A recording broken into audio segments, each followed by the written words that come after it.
Good afternoon, everybody. Uneducated Economist here. So I thought I'd do a quick video talking about the emergency meeting that the Federal Reserve will be holding on Monday. Today is Sunday afternoon.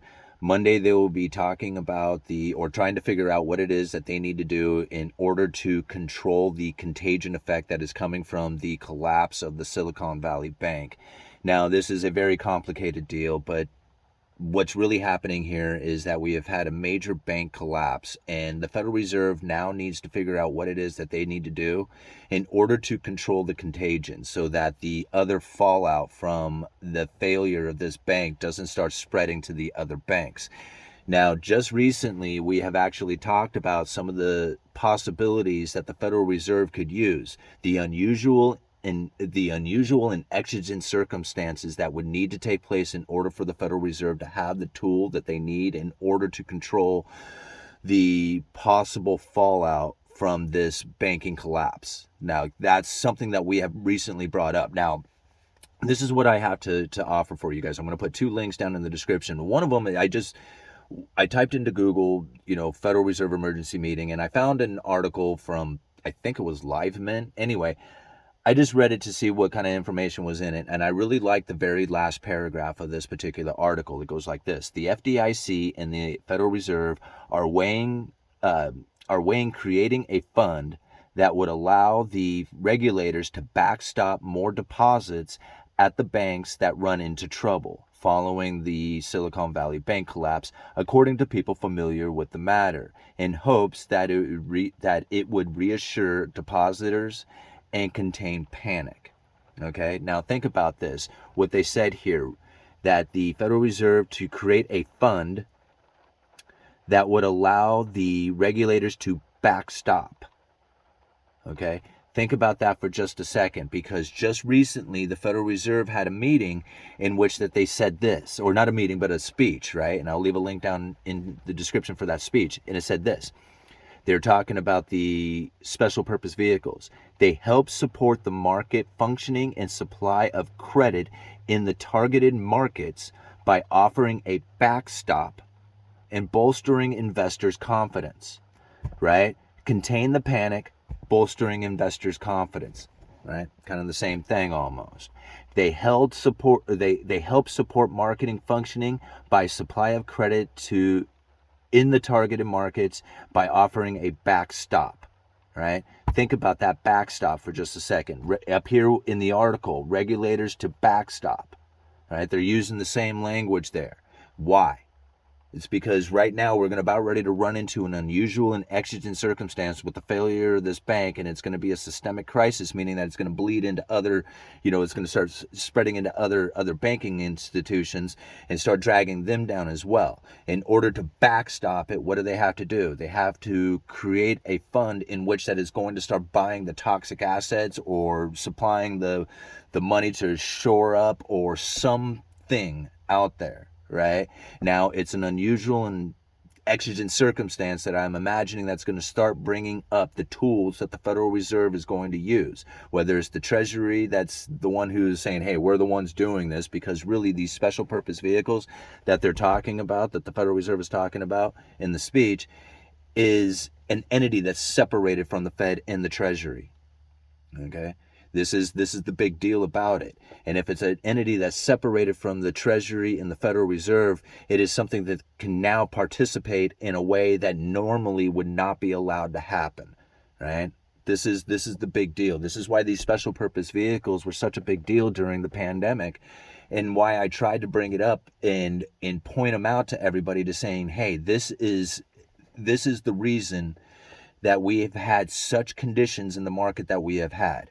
Like, if these special purpose vehicles didn't exist, then the outcome would not have been the same. And we have to think, some of these special purpose vehicles were little more than credible threats. Like the corporate debt lending facility, that was nothing more than a credible threat. I mean, they did buy a little bit of corporate debt, but it was just to establish the credible threat.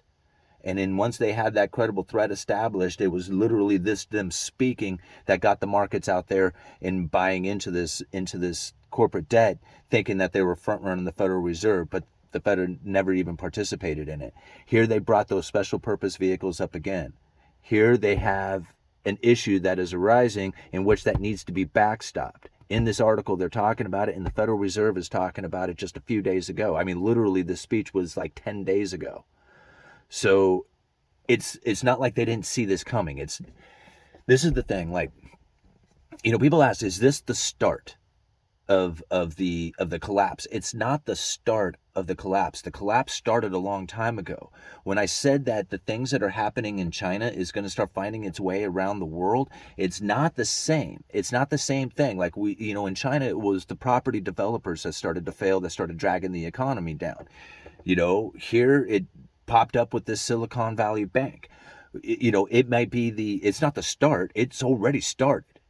Right? I mean, I can't possibly say that it's going to be a sovereign and corporate debt crisis and then all of a sudden it shows up and is present in the media and you say, now it started? No, it started before I even said it. I mean, that's how I know that this is the problem, is because these are the symptoms of what is actually occurring out there. The debt defaults are on their way. It's going to be major. It's going to be painful, and it's going to have the Federal Reserve and the Treasury acting in ways that we have no clue of what they're going to do, because they're going to start bringing up tools that are not in use right now. These special purpose vehicles are not something that typically are used inside of the Fed or the Treasury strategies, right? So this is a strategy that is like almost imaginary in a sense, in which that these outcomes have to occur in order for these tools to be available. Right? And then once the outcomes occur, the tools become available. People go, oh, I didn't know they had that. Right? They have all kinds of these things that we are just not aware of. And now I have very little doubt in my mind that they are going to be using special purpose vehicles to try and bail out this bank. I mean, what do I know? I mean, I'm just trying to say that this is what I believe is going to come out. I mean, it seems so logical to me. Now, whether or not they actually call it like the special purpose vehicle or they call it a different type of fund, I'm gonna believe that it's probably going to be a conjunction of the Fed and the Treasury both working together in order to create an entity, whether they call it the special purpose vehicle or a fund or something, in order to bail out these banks. And they're going to be using that in order to try and contain everything from spreading to other banks, right? Because if the fallout starts to happen and they don't shore it up, then other banks are going to start feeling the effects of the failure of this bank, because everybody is leveraged off of everybody else. I mean, you think about what happened with the Evergrande Corporation. I mean, this was the biggest property developer, like the biggest property developer in the world.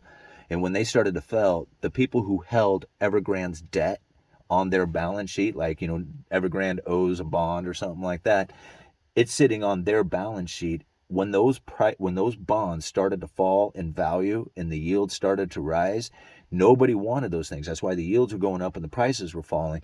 The people's balance sheet who held Evergrande's debt started to fall as well. This is the contagion. This is how everybody's going to start to feel it. So they're going to grab that debt and hold on to this toxic asset, hopefully inside of this special purpose vehicle, and keep it from actually spreading throughout the rest of the economy. I mean, I'm not trying to say that's exactly the way it's going to happen. I'm trying to say that if I was to give it my best guess scenario, that's what it's going to be like. And I don't know, if you read those two pieces that I leave down in the links, I think that's probably going to describe it pretty well. We'll find out more tomorrow. Uneducated Economist, you let me know.